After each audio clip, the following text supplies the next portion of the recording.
Hans from Intel. Hey, John Michael. We're now live, and we'll give everybody a couple minutes to sign in. Hello, everybody. This is Mike Human from G2M Research. With us, we've got Cameron Brett from Toshiba, John Michael Hans from Intel, and Scott Shadley from NGD Systems.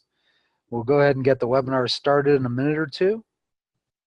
So just hold tight, and we'll go ahead and launch it off.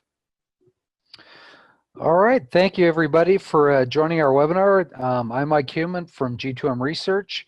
This webinar is a sponsored webinar sponsored by NGD Systems, Intel, and Toshiba on NVMe SSDs, new features and form factors.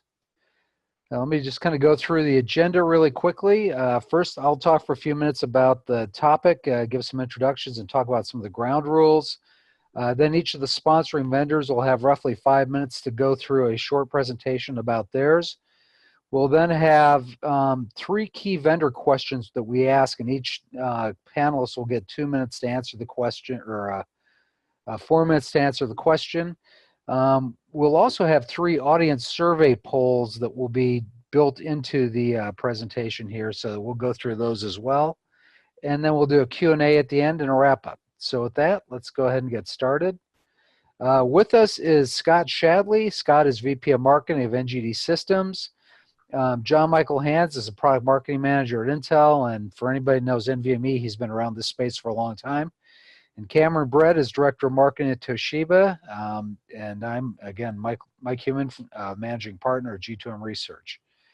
So this webinar is being recorded. We will send out a link to the recording and the slide set roughly 2 days from now. So think of it, you should see it coming out sometime early Thursday morning. The webinar recording will be hosted on the G2M Research website, and you can also download the slides from there as well. So everybody who registered for the webinar, whether they attended or not, will get that link. Okay, jumping into it. So how have SSDs changed the storage landscape? So SSDs are, as they used to be called flash, or still are called flash, I guess. You know, one of the big things, obviously, that we know they've done is they significantly reduced storage media latency versus hard disk drives, hence the pictorial on the right side. You know, that's had a lot of impacts. From a storage systems perspective, and I used to be a guy that worked with centralized storage systems, one of the big benefits of that is you don't need the huge RAM buffers or having hundreds of disks that you short stroke or only partially use to get higher response times. So with Flash, you get all that pretty much for free. NVMe obviously makes this trend even better by even reducing the latency significantly more. One of the other big benefits is SSDs have also improved storage reliability. Obviously, one of the great things about any solid-state media is that you don't have the vibrational issues or things like that. Some of the temperature issues are lessened. And SSD failures are very predictable. So you can manage them easily. You know when they're going to fail, and you can kind of work that ahead of time. You know, because of all these different reasons, SSDs today are really the mainline storage medium of choice. If you look at the enterprise, you know, almost every enterprise storage system out there that's mainline oriented uses SSDs for all or part of its storage. There's still some hybrid systems out, but they're fading fairly rapidly. From a consumer perspective as well, SSDs have really taken off. You know, I don't know many people who buy hard drives for their primary storage in their laptops or desktops anymore. When you think of tablets, obviously SSDs or flash is the only way to go. And you know, this is also an area where NVMe has actually made great inroads too, especially in the gaming community. So let's talk a little bit about what is a solid-state drive and how are they changing. So if you think about what a solid-state drive is today, and we've got some pictures here, you know, a simple way to look at it is it's a circuit board with a bunch of NAND chips stuck on it, and some sort of controller, and it has a protective carrier around it. You know, they also have some RAM in there for buffering, reads and writes. You can have more or less. You also have typically on the controller some sort of driver or management capabilities that's embedded there that helps manage the device. And today they're really in a couple form factors. We have 2.5-inch drives that basically plug into the old 2.5-inch hard drive slots. You also have PCIe add-in cards. there's also some M.2 or M.2 like form factors that are out there today as well. Some of those are more oriented toward SAS SATA. Some of the newer ones obviously are NVMe formatted. So one of the questions is, how are SSDs evolving? So, we talked a little bit about M.2. One of the new form factors I know at least a couple of our panelists will be talking about is EDSSF, or Enterprise Data Center Small Form Factor. These are both some new form factors come out that have significantly shrunk the SSD and are really focused on specifically flash capabilities, as opposed to, say, the U.2, which was made to be compatible with hard drive form factors. One of the other things we're seeing is companies are putting a lot of other capabilities into their SSDs, whether that be performance, whether it be additional storage capacity. Those are kind of the standard things. But things like computational storage, indexing and searching, encryption, increased redundancy or error correction, there's a lot of new capabilities, even new connections. Some people are putting Ethernet connection into their drives. So one of the, some of the things our panelists will talk about are some of those different things and why they're important. And with that, so last slide, why is this important? So if you look at, say, density and cooling, and John Michael, I'm sorry if you use the slide later, I stole at least that picture off of it from you, but if you look at PCI add-in cards and 2.5-inch small disk drive form factors, they weren't necessarily optimized for the number of NAND chips you could put on them. And they also were built for cooling a different set of problems than what we're looking at with large flash devices. So density and cooling is one of the real important reasons why these new capabilities are important. One of the other ones is as flash storage size grows, we run into some of the problems, and we've seen a lot of these with SATA drives when they first came out in the hard disk world. Things like rebuild times can get long if you're using RAID systems. Actually getting the data off the drive so it can be analyzed on a CPU can also be a big issue. And that's where some of these new capabilities come in. And with that, I'd like to turn over to Cameron from Toshiba. Cameron, go ahead and take over, and just let me know when you want me to flip your slides. Okay. Thanks, Mike. Thank you very much for having me today. Appreciate the opportunity to speak and be on the webinar with Scott and John Michael. Okay, next slide, please. Okay, so what I wanted to just touch on, and I think the beginning part here for the three vendors is for us to talk about things that we see that are going to be important in SSDs, whether it be features or specs or things like that. And one of the things we see in today's server systems is that backplanes must be specifically designed for the type of drive interface, whether it be SAS and SATA or NVMe. This makes the end customer have to predict what their storage needs are in the future in capacity as well as performance. With the life cycle of servers increasing, this becomes a distinct problem as you can't move from NVMe to SAS and vice versa.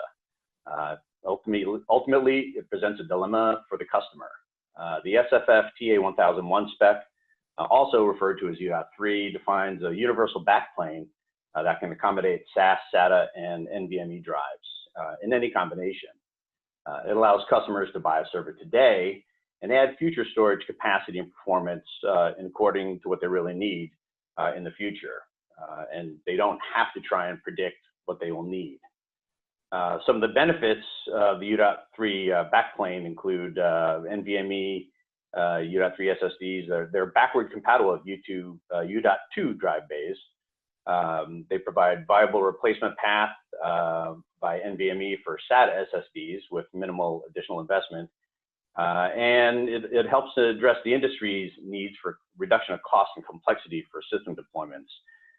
So OEMs don't have to carry multiple SKUs. Next slide, please. Okay, which I think we're going to go into a little bit more deeper on this, but EDSFF is a spec that is widely contributed to by many of the industry's leading suppliers, including some of us on this webinar. With upwards of 7 or 8 variants of sizes and layouts, it will be difficult to support all of the variants.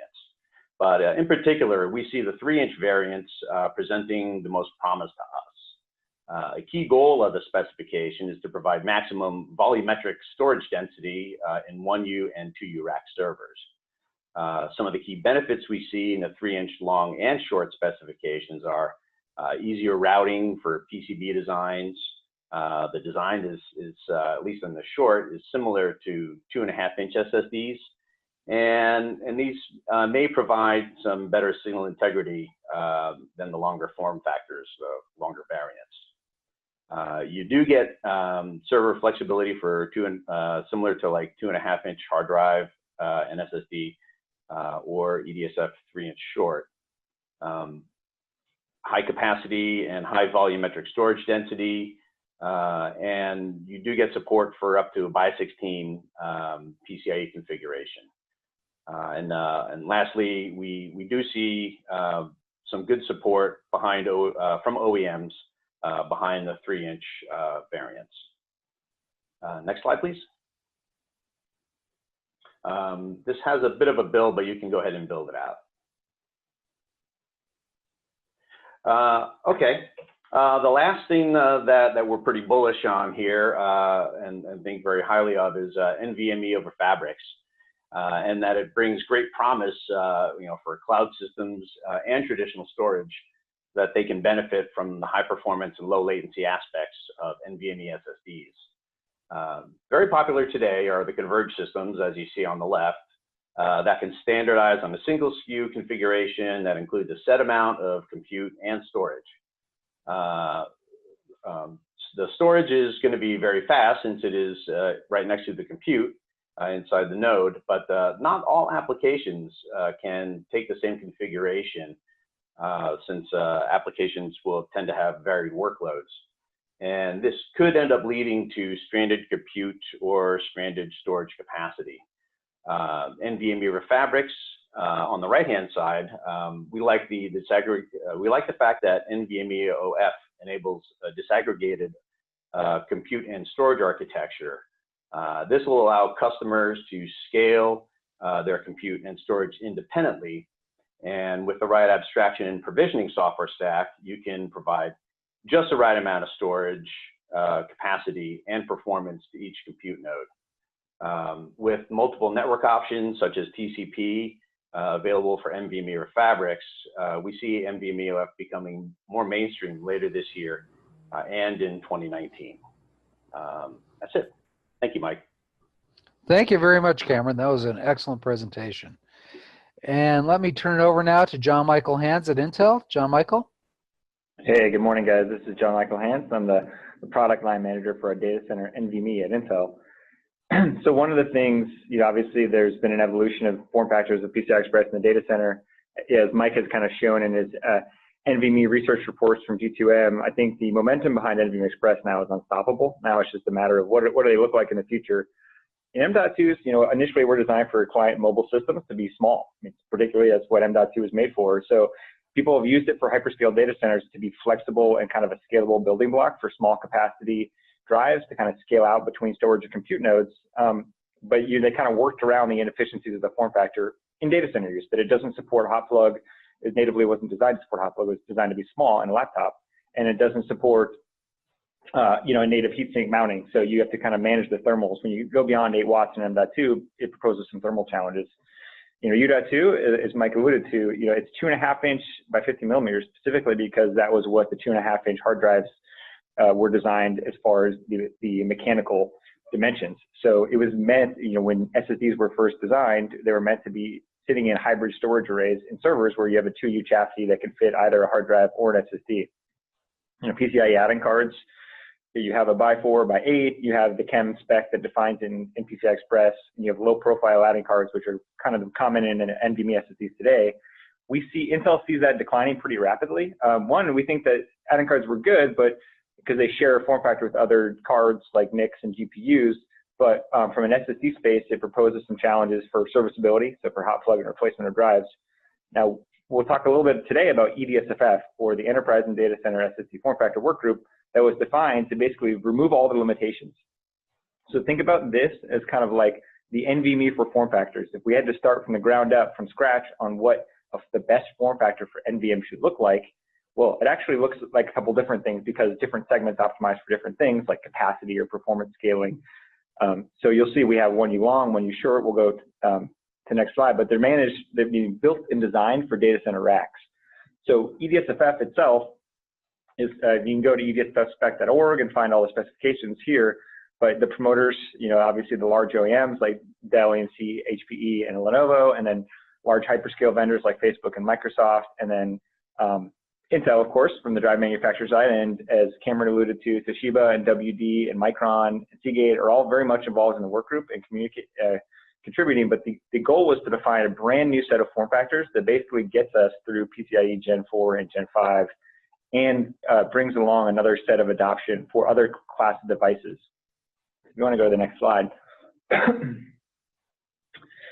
So you have these problems with all the other legacy form factors. Now we have a general purpose scalable connector, this new standard called SFF-TA1002. They haven't come up with a fancy name for this yet. Amphenol calls it, I think, the Cool Edge connector. You can see you basically have this new orthogonal connector that mounts vertically to the motherboard. And now you can insert a drive, a by 4, by 8, or by 16. The by 4 and by 8 fit in a 1U chassis. And now you have unimpeded airflow to the drive. So this significantly increases the cooling ability of the drive. And you have this high volume connector, and it's been designed for a really high speed, PAM4 speeds north of 100 gigatransfers per second. So it works perfectly for PCIe Gen 4 at 16 gigatransfers per second, and also scales very well with PCIe Gen 5 at 32 gigatransfers per second.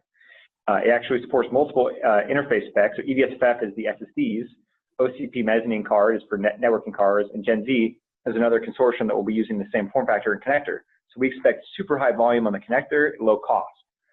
So the idea of the new form factors, which I'll describe in the next page, is to break legacy to optimize for SSDs. So you get increased number of packages per drive, so lowering the amount of cost it takes to build high capacity SSDs, which Intel sees as really a huge opportunity for QLC media, so high capacity SSDs scaling at a lower cost.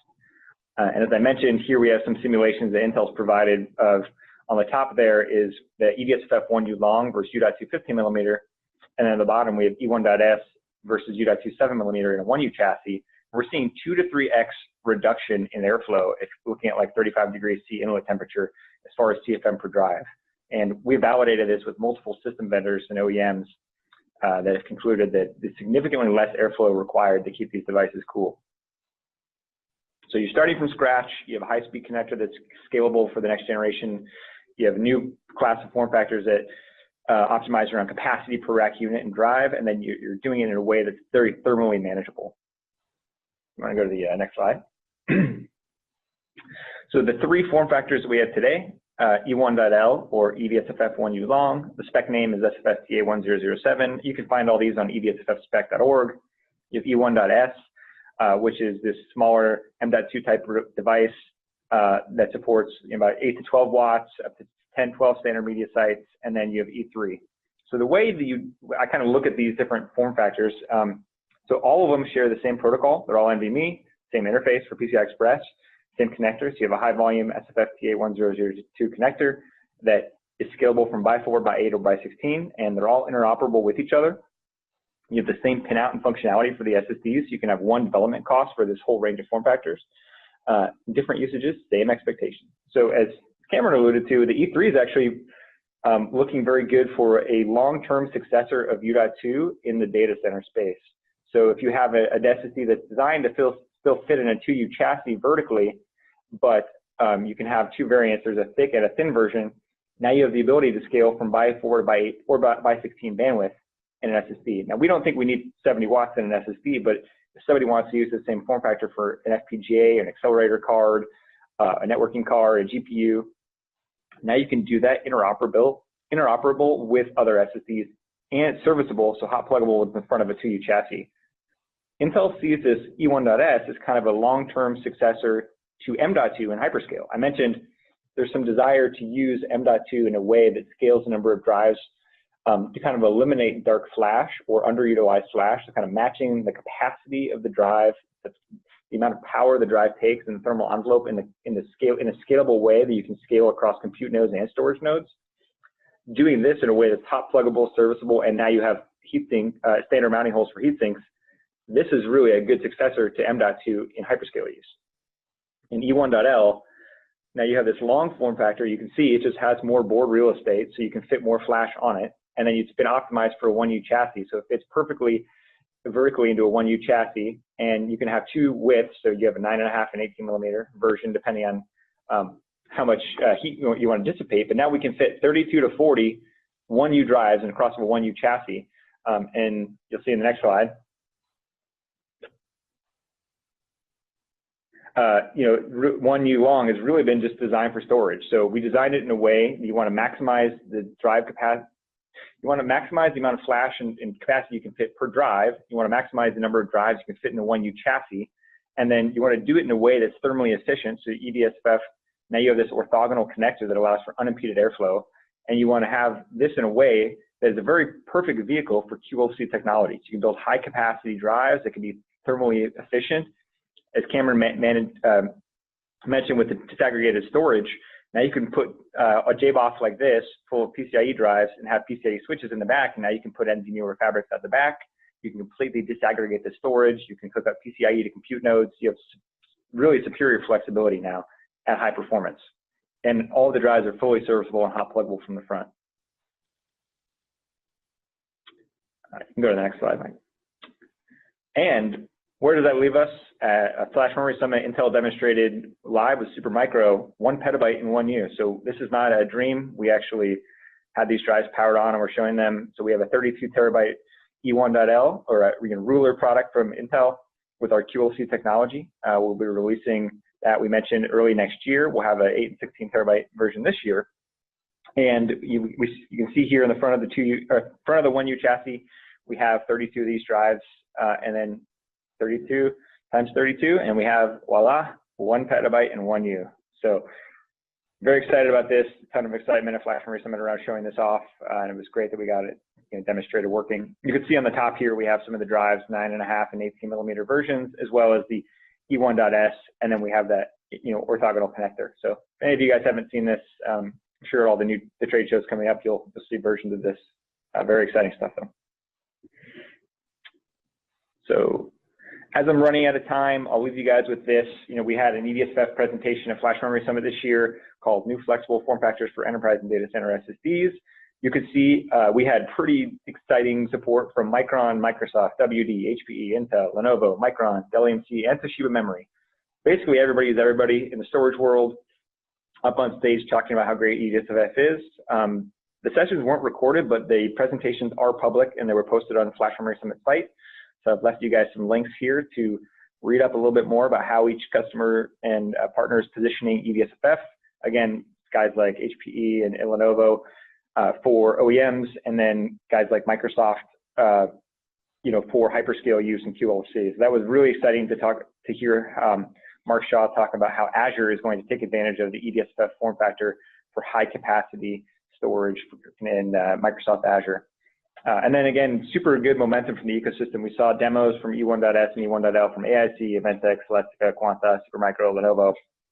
And we had product announcements or demonstrations from Lite-On, Marvell, Microsoft Azure, WD, and of course Intel. You can go, I have one more slide. Yeah, this is here just to leave you guys with the specs. You can go to edsffspec.org, or here's links to them directly. Nothing prohibiting anybody from developing products around this today. They're all available, and we see products coming online by the end of this year, really ramping into early next year. And as I mentioned, this provides us a really good transition path for PCIe Gen 4 and Gen 5, and provides us a nice long life cycle for new SSD form factors. So we expect to see a mix of 1U short and 1U long for 1U servers, and then E3, I suspect, will be kind of after that, maybe 2020, 2021, but developing some new products shortly. All the specs are done and ready to go. All right. Thank you, John Michael. And now I'd like to introduce Scott Shadley, VP of Marketing at NGD Systems. Scott? Good morning, everybody. Thank you, Mike. So the question leaves you with, once you talk about the cool new form factors, you've got the big guys talking about all this fun stuff. What's the next logical step in storage development? So when we talk about new features, we look at things like a little bit of a play on the entrance to this, have some fun with it being the marketing guy. Finding a needle in a haystack. So if you go ahead and click once, you'll see that with all of this advancement that we have in the technology, we've actually created this concept where we've got a nice road that needs to be widened. We've got access, as John Michael and Cameron have both highlighted, all these new form factors, all this capability to increase the density depth, but we run into a bandwidth problem. So as we widen the bus, as we add more drives, as we get into this kind of petabyte scale in 1U, if you click on the next build, you'll see we've created a capacity mismatch or bandwidth mismatch, where you can see on Gen 3 already, let alone Gen 4, we're going to have a problem being able to truly get real-time access to all the data we're generating. 1 petabyte in 1U is absolutely here today. We're 100% aligned with John Michael and Cameron. NVMe over Fabrics is a great opportunity to look at some of how to manage that, but there's still a next logical step in what we can do to better find that needle that we're looking for in the storage that we're using today. All of our storage products, while we're getting much more intelligent with NVMe, we're doing things much faster, there's opportunity to be a little more creative on the storage side itself. So if you go to the next slide,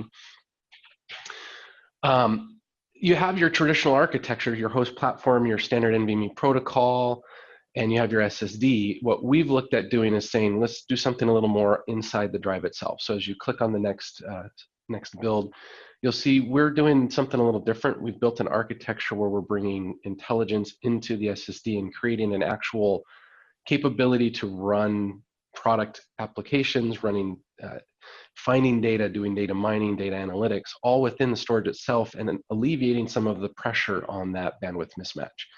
So this is kind of one of those next generation solutions or concepts that you can talk about. And then of course, when you do things like this, you have to keep it in line with the KISS principle, or keep it simple. So maintaining proper methodologies, don't break the NVMe protocol. As John Michael and Cameron have highlighted, this is the future of storage. We can't change it, and there's no reason to do that. And you also want to be able to improve the power and time use of all of our data. And that's one of the key aspects of what you look at when you start to build something like an intelligent platform or bringing CPU into compute. So on the next slide, you'll see kind of a take on what we're looking at from an NGD perspective. So you have your traditional form factors. As we all talked about already, the U.2, you going to U.3 is still a very viable form factor long-term. The add-in card, as John Michael mentioned, yes, it's definitely, we see that waning as far as interest in the market space, but it's still a capacity play. You can still get a lot of footprint in that space, and there's still plenty of boxes available where that card can be used. As we've been talking about already today, you can talk to the M.2, and of course now the EDSFF. You can see here the E1 short, E1.S. Being able to build all of those and get to a capacity point with a single solution is also key to a customer's footprint and need, if you will, because we can't continue to build out different individual variants of each of these because our customers have that problem of having to qualify multiple products from multiple sources. So creating a holistic solution is kind of another view of that. And then being able to add the compute on top of that and being able to do more intelligent things with the storage is really a key from that perspective.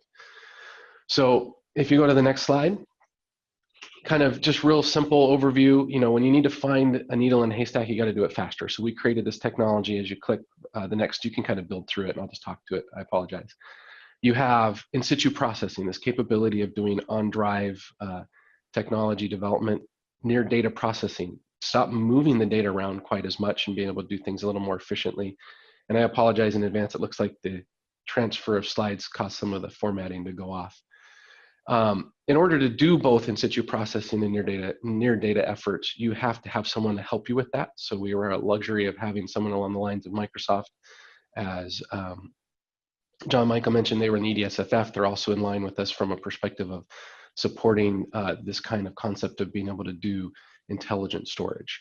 You have to have a controller that can do all this. So there's lots of opportunity to do this in FPGA-based platforms. Those have wonderful use cases and models, but an FPGA simply won't fit into an ES1 or an M.2. So you have to have a controller capable of being able to do those types of products and technology.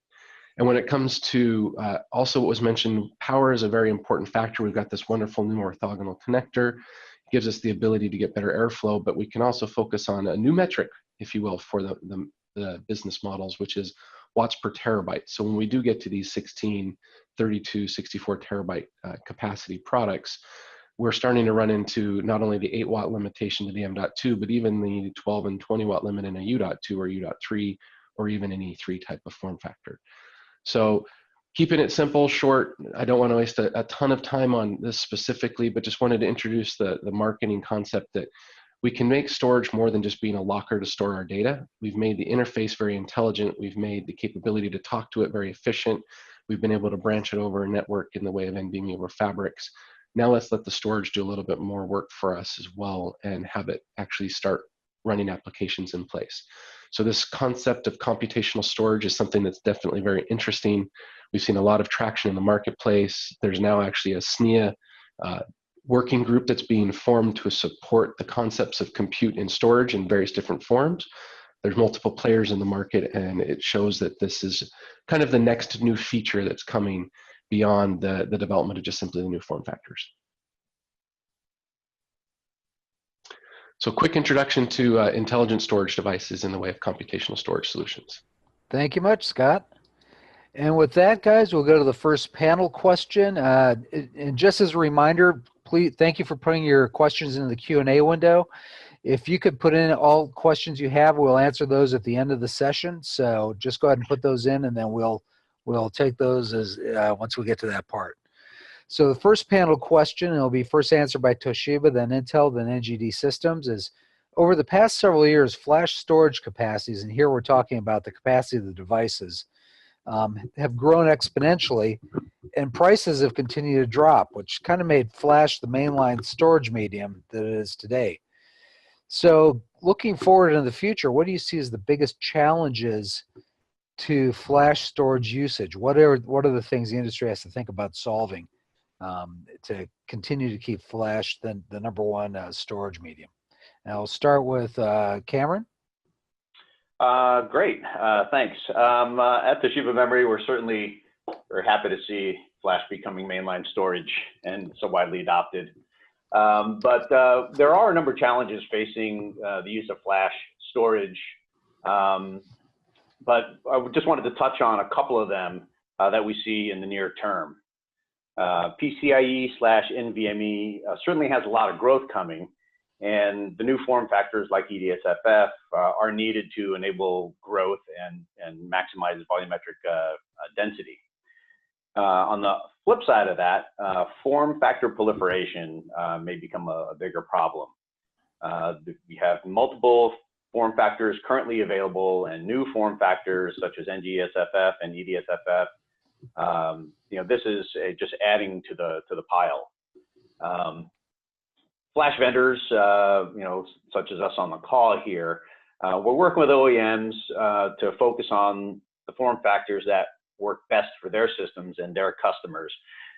But the number of variants is really becoming quite large.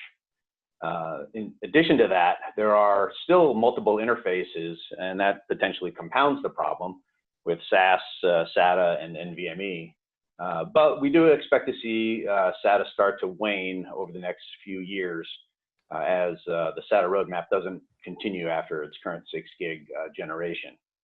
The second thing is that from a feature standpoint, there are a number of developments on advancing performance and QoS in SSDs. Some examples are append-only streams, open channel, IOD, and it's becoming a little bit harder to get everybody on board with one common path. And this could cause divergence and potentially fracturing of development efforts, since you really can't develop everything.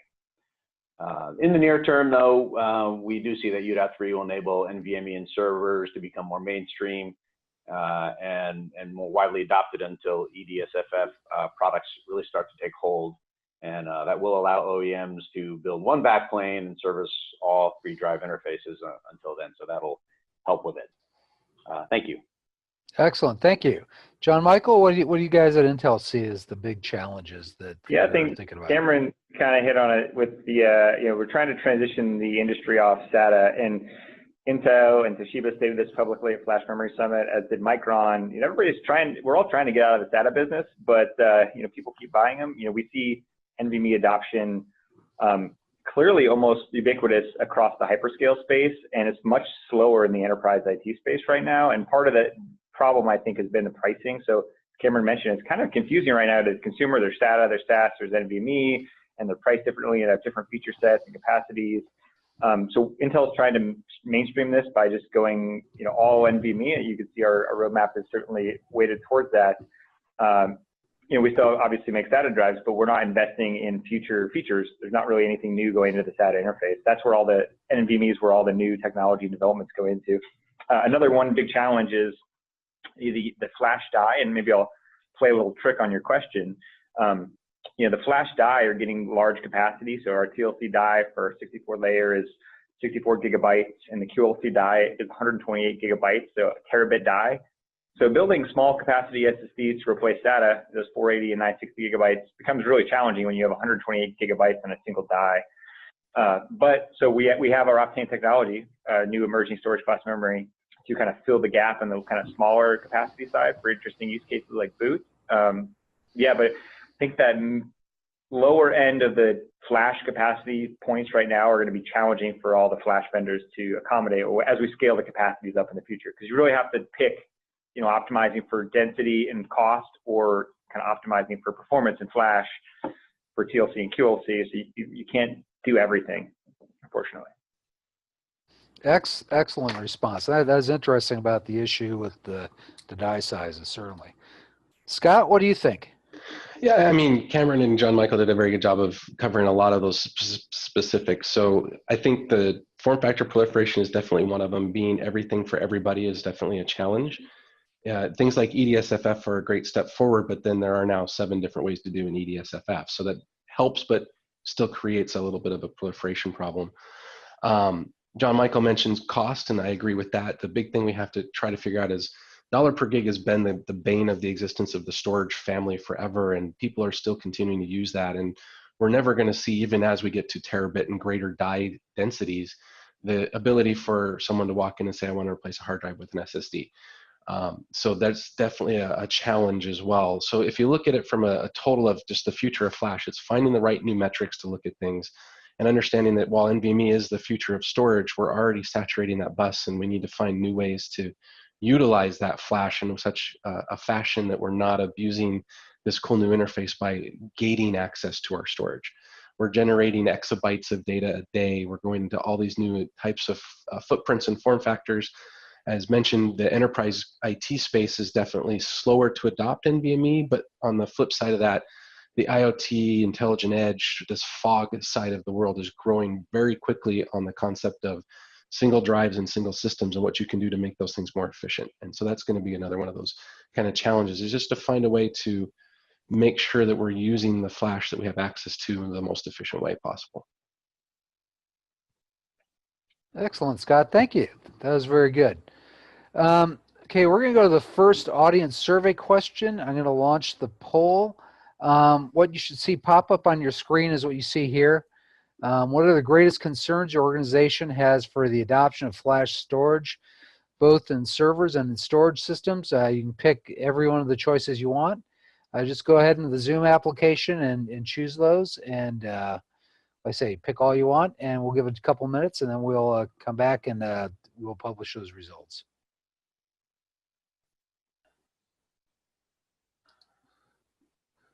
So you should be able to see the poll results now in your window if you open up the polling window on your application. Again, we will record these answers, and these will be part of the slide set when we publish the slide set, so you'll be able to see all these answers.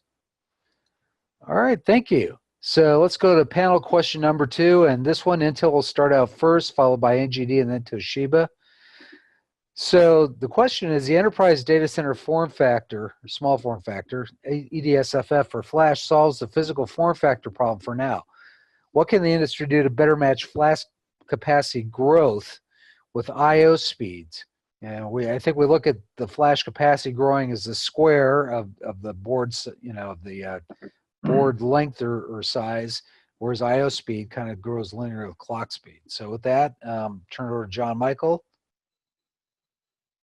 Yeah, the way Intel thinks about this is you have, a given or fixed capacity point on the different thermal envelopes within the physical form factors.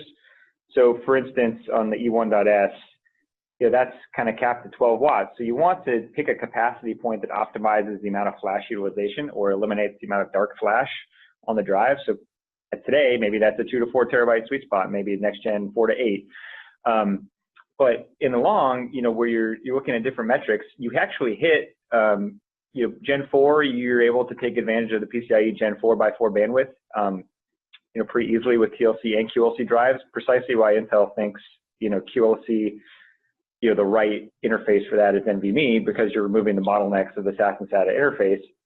That gives you one more generation of scaling. Now you have PCIe Gen 5 within line of sight for, in the next 3 years. That'll double the 32 gig of transfer per second. Now, there's a lot of discussion right now going on whether or not, for Gen 5, whether or not storage devices can really take advantage of that extra bandwidth. And something that's counterintuitive is if you have lane bifurcation, something through like a PCIe switch, for instance, now you can hook up more drives at lower amount of PCIe lanes, but higher bandwidth per lane, and scale out the amount of devices per CPU or switch you want to attach.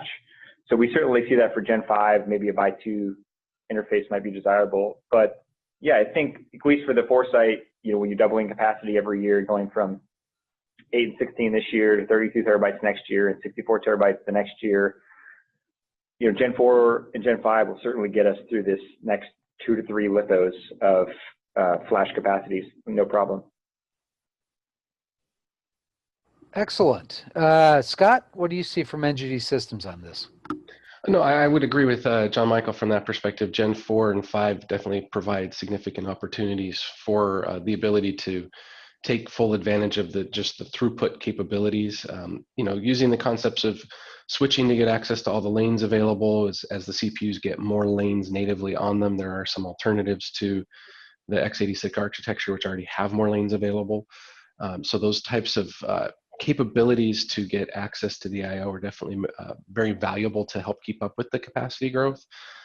Again, there's opportunities here for us to look beyond just storage as a device. We've got a lot of focus in the concepts of persistent memory and in-memory and GPU compute because we're not getting access to our data fast enough, not just necessarily because it's the I/O Gen 3, Gen 4, or Gen 5 bandwidth, but it's just the physical transfer of all of that data or somewhere to hold it while you're working on it. So we've looked at a lot of different things. We know that flash capacity is growing, but the memory footprint in these systems that we're utilizing is becoming now more of a gate, if you will, to the systems than the flash density when it comes to actually looking at and analyzing the data that you're managing. So looking at a holistic system approach beyond just form factor, density of the storage, we've got to make sure that the memory, storage, CPU architectures are properly aligned to get access to the data or new ways to manage the data so that that access is more efficiently used. Thank you, Scott. And Cameron, what are you guys seeing? What are your thoughts? Well, maybe from Scott's perspective, we should see some computational SSDs in EDSFF form factor. With respect to PCIe Gen 4 and EDSFF, I mean, they're definitely good steps to improve performance for high capacity drives, and EDSFF maximizes that benefit. With 3-inch long and 1U long potentially allowing for the highest capacities with most space for NAND chips, they also have a higher power envelope, and that will help give higher performance. As John Michael noted, power envelope of up to 70 watts. You may not see that in an SSD, but we do have that headroom to crank up the performance so that higher capacity SSDs can perform. EDSFF is also future-proofing itself as it provides the same connector with Gen Z, and EDSFF has performance improvements over today's like M.2 drives. And in John Michael's original slides, we see a number of lanes going up to by 16 that will help get to those higher performance levels. And also, as he noted, that with Gen 5 coming, EDSFF provides enough headroom to support PCIe Gen 5. Thank you. Thank you very much. And with that, guys, we'll go to the next audience survey question. This question is actually going to be,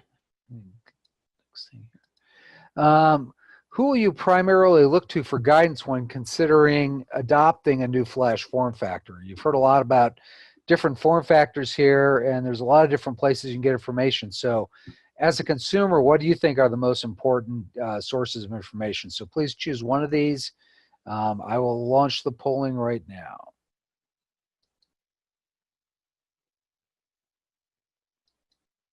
All right, I'll share the results really quickly, and as we talked about earlier, these will be part of the slides. So looks like peers in the industry and storage system vendors are the #1 answers on that one. All right, so panel question number 3, and this one we'll start out with Scott on, but the concept of computational storage holds significant promise to eliminate the problems of data movement from storage to the CPU. What do you see as the hurdles to its adoption, and are there alternatives that provide similar benefits? So we'll go with Scott, then with Cameron, and then with John Michael. So go ahead, Scott. Yeah, so this one's interesting and, of course, near and dear to my heart, since this is kind of the focus on what we're looking at. When you look at the concept of moving or having a computational storage solution, there are multiple players in the market, which is one of the key hurdles that you have to have. Is it can't just be one player, one trick pony type of thing. There needs to be multiple ways to get this done. There's opportunities to look at how to implement it that make it easier for customers to consume. If you think about the last audience question, people looked at the peers in the industry or to the large-scale vendors that are deploying products as kind of their guidance to what's new in the market. So another aspect of that would be make sure that you have the right people lined up to help support those platforms and being sure that those solutions provide a scalable opportunity.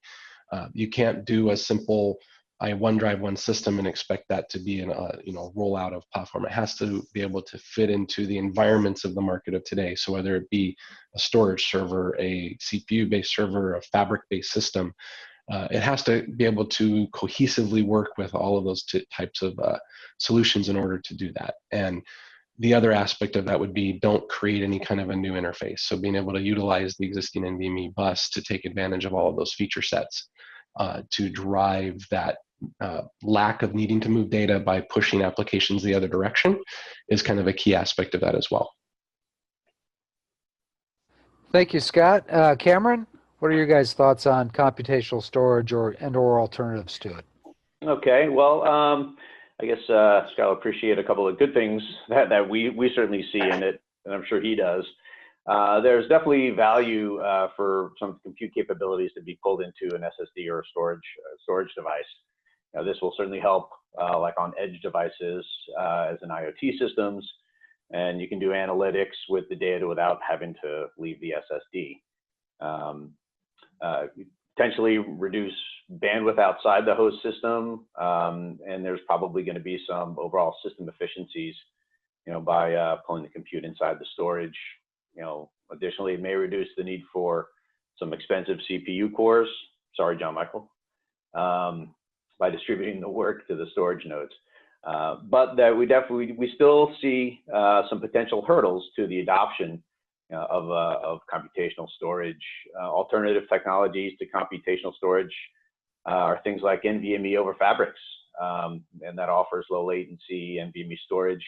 And it may provide similar benefits, but more at a system-wide level. Additionally, some edge systems may have sufficient compute and latency characteristics and may not require the computational SSDs, which you might expect to see be a little bit more expensive than traditional SSDs. And the applications that can benefit from computational storage are probably kind of niche today, and it may be some time before mainstream applications can benefit from computational storage. Thank you. Excellent. Thank you very much. Yeah, I think we've all learned in this industry that there's never a one-size-fits-all. John Michael, what are your guys' thoughts on Intel on this particular subject? So one of the things Intel has, the old Altera team, so now our programmable solutions group that provides FPGAs. And one of the things we're working with that group on at Intel is offloads and accelerators on the PCIe interface. So even I mentioned, even on the EVS form factors, now gives us a chance to have SSDs and offload devices. So basically accelerator cards on the PCIe bus attached behind the PCIe switch. Now if those devices can talk peer-to-peer over the PCIe switch and do direct access to each other, you can skip the hop back to the CPU. This will allow you to do things like, you know, obviously the first use case, which we mentioned, offloading the IO and the IOPS just from the CPU and the Xeon cores to, you know, a computational device. But beyond that, if you look at leaders in the storage array market, guys like Dell EMC, who have like the PowerMax, for instance, they have an accelerator or an offload that does all the encryption as well as the dedupe and compression, and that is all done in line. Well, if you have all that capability on an FPGA or an accelerator that's on the PCIe bus and you're directly behind a switch, now you can just plug those devices in right next to our happy NVMe SSDs, and you can do all that interesting offload and acceleration. The other one is what Cameron mentioned is, say, for instance, you have an accelerator that now talks PCIe and NVMe on one side, and then NVMe over Fabrics and Ethernet out the back. You've seen chips, I believe Marvell announced one of these at Flash Memory Summit, but now you have interesting things like this that you could put in an offload type of form factor. Yeah, it's something very similar, right? Where you're trying to eliminate the CPU from that interaction. Very good. Yeah, I think if you look at these new form factors, they certainly open up a lot of opportunities to do things a little differently than some of the constraining form factors we've had. So as always, stay tuned and let's see what happens.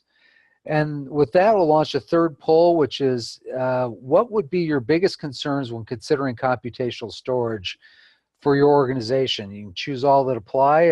The poll is launched, so we'll give you a minute and a half or so to answer the questions, and we'll go into the Q&A session. All right, let's end the polling, and I'll share the results. You guys should be able to see them in your window. I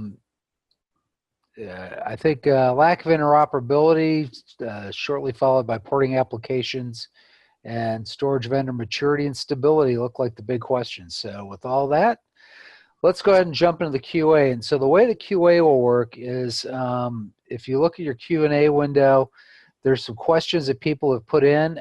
I'll go through those and I'll let each panelist go ahead and answer those live. So we'll start with the first question, which is, thanks for the info, great content presentation. Thank you. I'm glad you guys are enjoying this. Second question is, does the computational storage scale, meaning more SSDs and more compute? Is it designed to replace host GPU and CPUs? So Scott, if you want to go ahead and answer that question. Sure, and I'll kind of tie it into the question that follows it as well, just to kind of stave off repeating myself, if you will. So yes, the whole purpose of enabling something like this would be to allow it to scale. So if you think about it from the various different sources, especially based on the last question of having a lack of some interoperability, if you will, all the solutions that are available today are designed to be multiple drives per system available to scale. So if you have multiple CPU cores, they're not meant to specifically replace a CPU in system or a GPU. They're not those types of processors.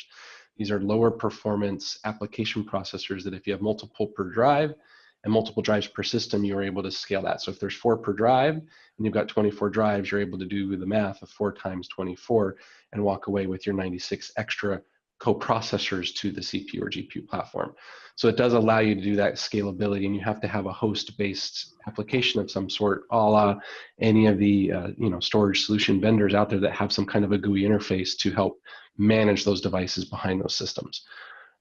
And so when it comes to looking at that as it scales outside of the individual server system, and you look at the next question around intelligent edge or edge computing, those devices also have to have the capability to scale as well. So if you're going to put multiple IoT devices into a singular architecture, they have to be able to cohesively work together and provide responses and capabilities of compute that mirror each other so that you don't have a weak link in the chain. So there's ensuring that wherever you put these particular devices, whether they're side by side in a server or in multiple edge endpoints, that they all can operate cohesively and at a speed and an efficiency, and as mentioned earlier, a QoS that provides customers the responses that they need in the time they need it.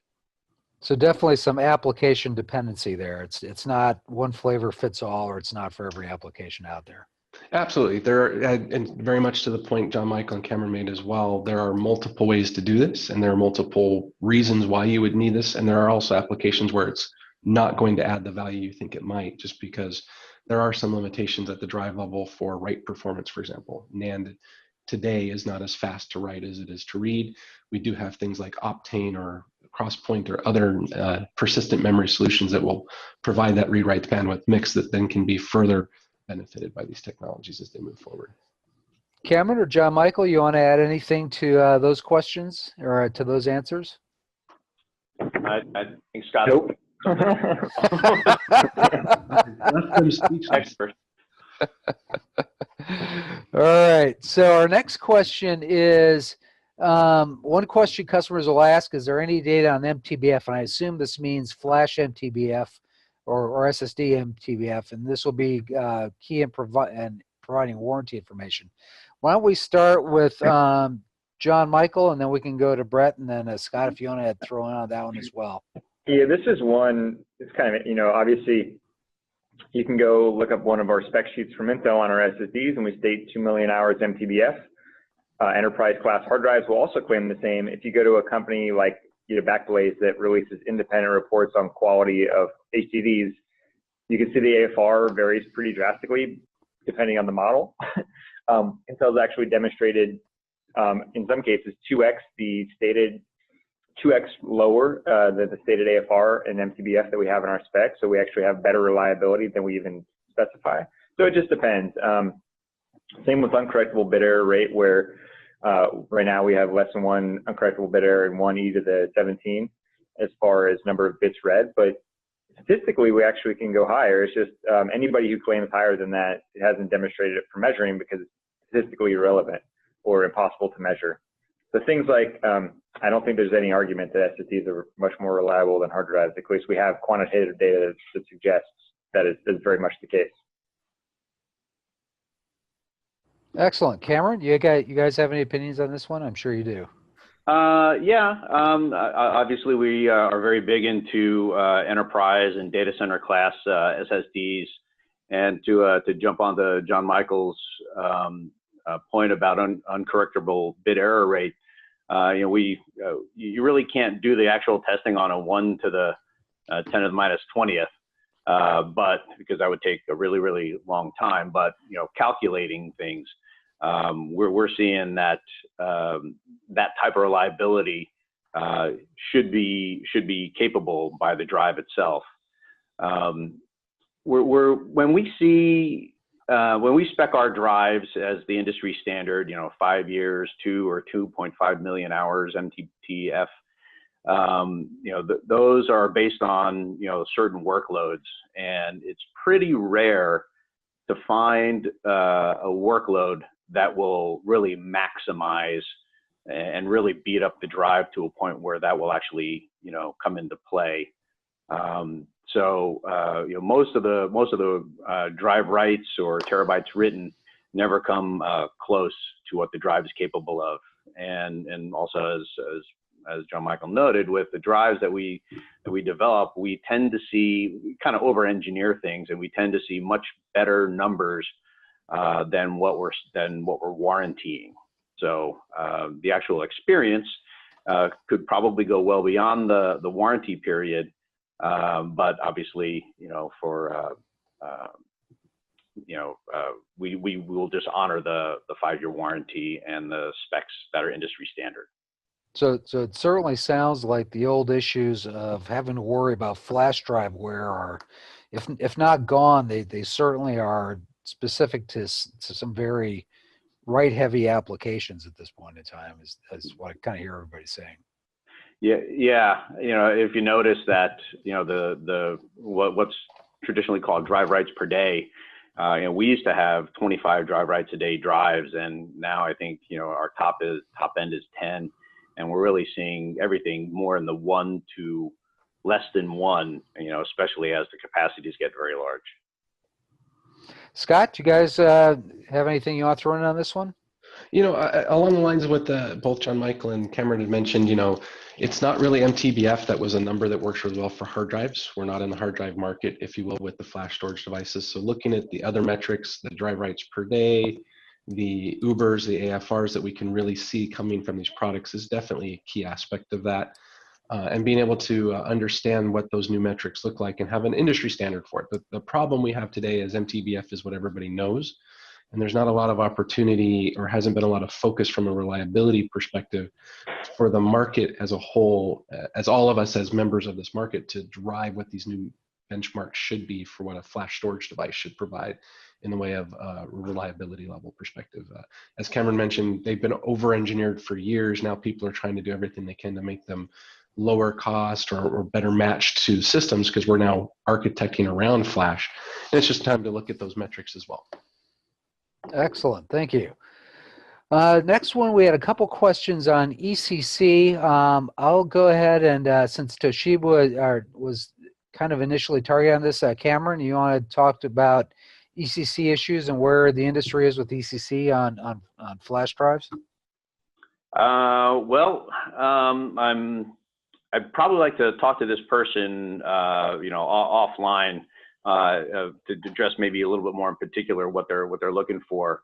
But I'm not sure if the question is around, methods for error correction or reliability, or so. I'm sorry, I'm just not getting the question. No worries. And if David, if you'd like to submit that question, you can send it to me. My contact info is in there. I'll make sure it gets to Cameron so he can answer directly. One of the other questions that I think disappeared a little earlier was write performance versus power consumption versus PCIe Gen 4. And I assume that's kind of how do we balance those ones out. John Michael, do you want to start off the answer on that one? Yeah, so in the window I answered that, we're still targeting, 25 watt envelope for our controller capabilities as far as what the max write bandwidth is. I think we can get, at least my simulations suggest that I can get pretty close to the PCIe Gen 4x4 interface speeds at 25 watts with the sequential write in the PCIe Gen 4 products of the future. So I think that's the question you're asking. And could we maybe squeeze out another 500 megabytes a second if we go to 30 watts? Maybe, but I think the overwhelming feedback I've gotten from system vendors and chassis designers and cloud providers is 25 watts seems like an appropriate per drive power envelope max that is sustainable. Now we also, even today in our drives from Intel, we have different power states that are described by NVMe Express. You can do a set features command to augment the drive's max power capabilities from 25 watts to 20 watts, 15 watts, 10 watts. Generally, we see about a 20 to 30% degradation in performance going from 25 watts down to 10 watts, depending on the drive model. But so it's all up to the system implementation. If somebody wants to use NVMe but at a lower power, we have capabilities like that today. Excellent. Cameron, what are you guys thinking or seeing on this area? I'm sorry, can you repeat the initial question? Yeah, so the question was balancing write performance versus power consumption in looking at PCIe Gen 4.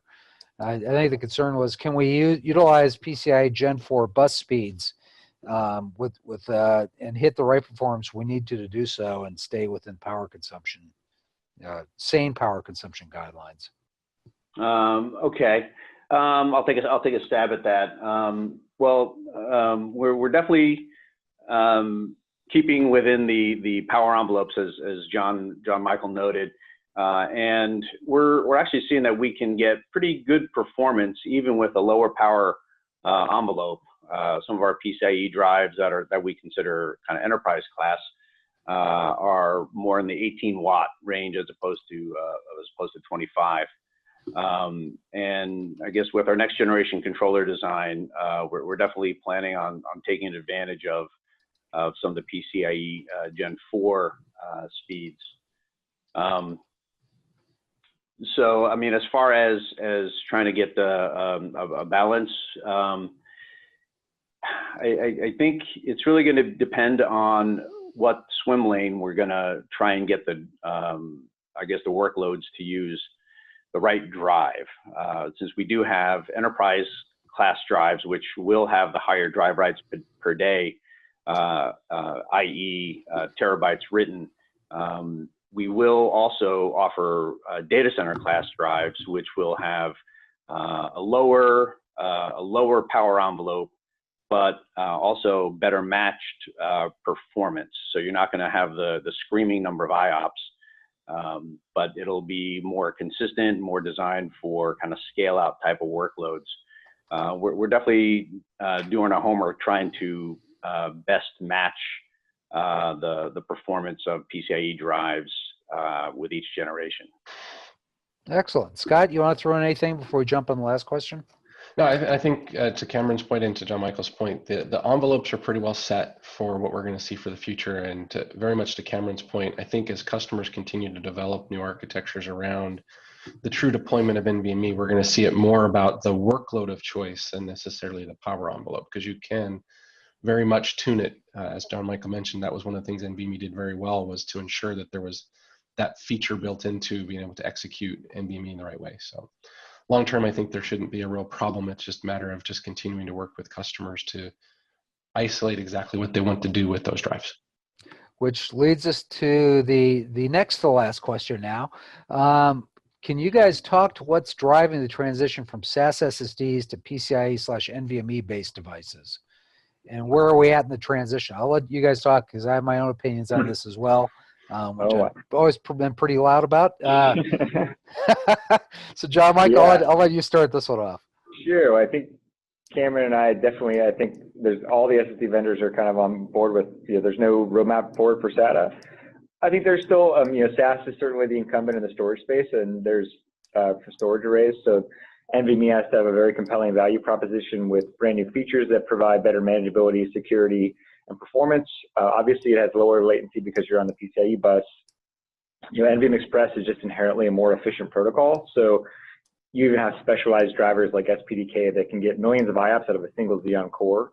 From that sense, I think there's lots of compelling reasons. And then obviously PCIe scales with Gen 4 and Gen 5, and you have NVMe kind of innovation coming from all the top tech companies. So Intel's view of the world is it looks very, very NVMe in 2020 and beyond. Like I mentioned, we already have a crossover as far as volume shipped as far from hyperscale vendors. Enterprise moving a little bit slower, but I think all the right pieces of the puzzle are there. We just have to get the prices and the segmentation right, which we mentioned is kind of confusing to customers today. There's lots of interfaces, there's lots of form factors, there's lots of segmentation within the drive writes per day. So we're trying to kind of streamline that to the future, but Intel sees a very, very NVMe focused future. I would agree with that 100%. Cameron, I assume your vote would be similar to that, I would think. Well, I'm in the precarious position that I sit on the NVMe marketing committee with John Michael, but I'm also part of the SCSI Trade Association. So I actually see a lot of things going on in both camps. And in the long run, NVMe, we see that as the long-term protocol, for SSDs. But putting my SAS hat on, SAS is definitely the most mature protocol, and easily the most well managed and most understood and most widely deployed, in kind of the enterprise or high reliability type of systems. SAS does have a roadmap, and it's going to continue on for a number of years. And actually, in particular, Toshiba just came out with a drive, not to do a commercial here, but that's meant to help replace SATA drives, and it's a value SAS drive. So we still see some legs with SAS, but in the long run, NVMe will be the long-term protocol that we see going forward. Yeah, and I think it's a good point to, and I've said this in a lot of the research that we've done, is that, there's still tons of hard drives out there, and as people want to upgrade their systems, the ability to switch to a SAS SSD or SATA SSD it certainly has value. So I think regardless of how, there's going to still be a market for SAS and SATA SSDs out there for a long time. Yeah. Scott, you have anything on that you want to throw in? No, I would agree. I don't have the luxury of sitting on both those committees like Cameron or Joe Michael, but I think the point about hard drives are there and they're here to stay and we're not replacing them 100%. The opportunity of things like the U.3 or the U.2 that we have today provide those solutions that help with a lot of that, just because they give us the capability to get beyond the concerns over, which drive technology. You can mix and match, if you will. I mean, it's a architect's problem, but you can now mix and match these drives in a system. So it helps with that ability to manage some of those transitions as we go forward. And things like getting away from dual port necessarily being as hard a requirement as you go into new architectures like erasure coding and things like that also provide those solutions so that you don't have to belittle the NVMe interface by going to a dual port NVMe, which is also an option. So there's multiple paths around migrating from SAS to NVMe or utilizing them both efficiently in the same system. Excellent. And the last question we have is any comments on software RAID for those who would like to use it? This is one we could have a whole webinar on, I think, regarding how software RAID flash could go. But sure. if you guys just want to throw in a minute or two, that'd be great. And I know we're almost out of time, but Intel has our VMD technology and VROC technology, which enables some functionality on our new Skylake CPUs, which are the Xeon SP. We have some functionality built in, but the good thing is that all the open source software RAID for NVMe, we put into the Linux upstream kernel, and the VMD driver is all open source. So coincidentally, you don't need anything. You can just go to the Linux RAID stack, and all the good stuff is there. Now, if you wanted to do that on Windows, we provide a key, and we provide that software for free on Intel SSDs, but certainly works on other SSDs as well as with the key for Windows. But yeah, today in Linux it's all open source and exists actually, and is from our stance as reliable as hardware RAID cards. We have stuff like the RAID 5 write hole protected through the battery, the power loss protection built into the SSDs. So a lot of good stuff going on there. But yeah, check out the open source stuff in Linux if you're interested. Excellent. Cameron? Mine will be a fairly short answer, but if you have a need for the highest performance possible and you're running it on a bare metal system, then hardware RAID is probably going to be your best bet.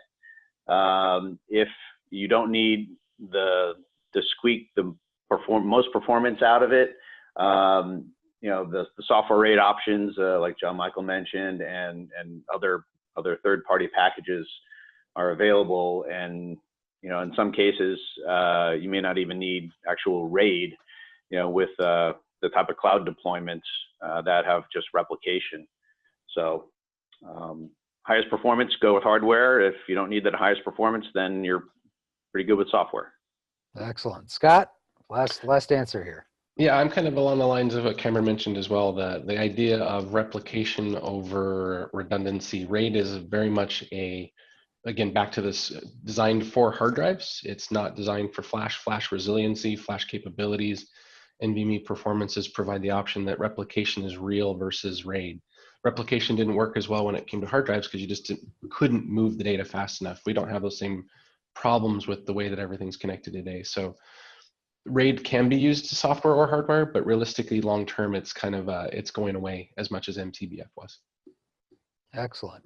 Well, thank you again, Cameron from Toshiba, John Michael from Intel, and Scott from NGD Systems for sponsoring this webinar and participating. And thank you, audience, for being a part of it. Hopefully this was useful to you, and look for more of them. Thanks again. And again, we'll post the recording in the next day or two, and you'll all get links to it. Thanks again, everybody. And that will be the end of the webinar. Have a good week, folks. All right. Thank you. Bye.